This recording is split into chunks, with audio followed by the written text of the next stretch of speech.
आज जो है हम लोग केवल तो दर्शन करने के लिए आए थे मंदिर माल रोड। उसके बाद हामीहरू यो पार्कमा एकछिन घुम्नको लागि आएको थियौँ केटाकेटीहरूलाई घुमाउनको लागि। अनि पार्कमा घुमिसक्यौँ हामीहरू। अब हामीहरू सिलगढीतिर लाग्छौँ होला माल रोड स्टेसनबाट। हेर्नु होला उहाँहरू हुनुहुन्छ हाम्रो ग्रुपमा आउने के भन्छ दर्शन गर्नको लागि। लु दिदी 2-4 शब्द बोलिदिनु पर्यो। यो लाइभ होइन भिडियो भिडियोहरु। राधे राधे सबैमा। आज हामी अघि बिहानदेखि भिडियोहरू अरू पनि राखिराखेका छौँ होइन। अहिले फेरि भाइले गर्नु हुँदै रहेछ यहाँ।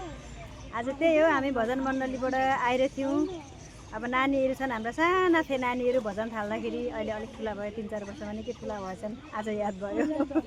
र त्यही भजन मण्डलीबाट चाहिँ अब देउसी भैली खेलेर अब सबै गाउँमै रमाइलो बनाइरहेछन् हाम्रा साना नानीहरूले। सबैतिर चर्चितमा आइरहेछन् होइन। त्यसले गर्दा आज पनि मन्दिर दर्शन गरेर यहाँ हामी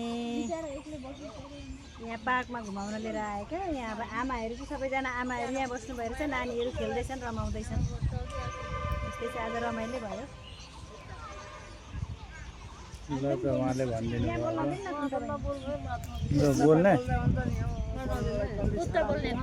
नमस्ते। आज हामी चाहिँ मालबजारको एकदम ट्रिप लिएर आएका छौँ। नानीहरू साना साना बच्चाहरूलाई ल्याएर घुमाएर उनीहरूलाई पनि एकदम रमाइलो हुँदैछ। यहाँ हामीलाई पनि एकदम रमाइलो लागिरहेछ। यी आरामले पण्डित बसे जस्तो बसिया छ है। तर पनि एकदम यो एकदम वातावरण पनि यहाँ एकदम रमाइलो क्या, रमाइलो लागिरहेको छ। सबैजना हर्ष उल्लासका साथ बिताइरहेछन् है। लु तपाईँले पनि बताइदिनु पर्यो। भन्नुहोस् के बताउनु, आज कस्तो अनुभव भइरहेको छ? यहाँको के अनुभव हुँदैछ? तपाईँ उहाँदेखि आउनुभयो, त्यो सबै पोखिदिनु पर्यो भिडियोभित्र। यहाँ आएर एकदमै राम्रो लाग्यो अनि धेरै रमाइलो छ, धेरै राम्रो लाग्यो। दर्शन गरियो, हनुमान मन्दिरमा गयौँ, दर्शन गऱ्यौँ अनि धेरै अति सुन्दर, धेरै राम्रो।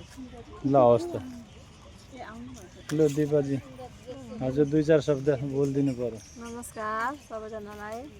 आज हामी चाहिँ नानीहरूलाई लिएर यहाँ हनुमान मन्दिर आएका छौँ मालबजार।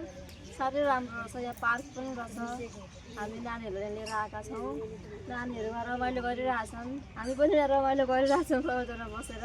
हस् धन्यवाद। ल ठुल दिदी। ठुल दिदीले के भन्नु, सबैले एउटै। हामी मालबजार घुम्न आएका छौँ, रमाइलो भएको छ, घुमेका छौँ, बसेका छौँ। ल धन्यवाद। हस् त। मेरो के भन्नु पर्छ।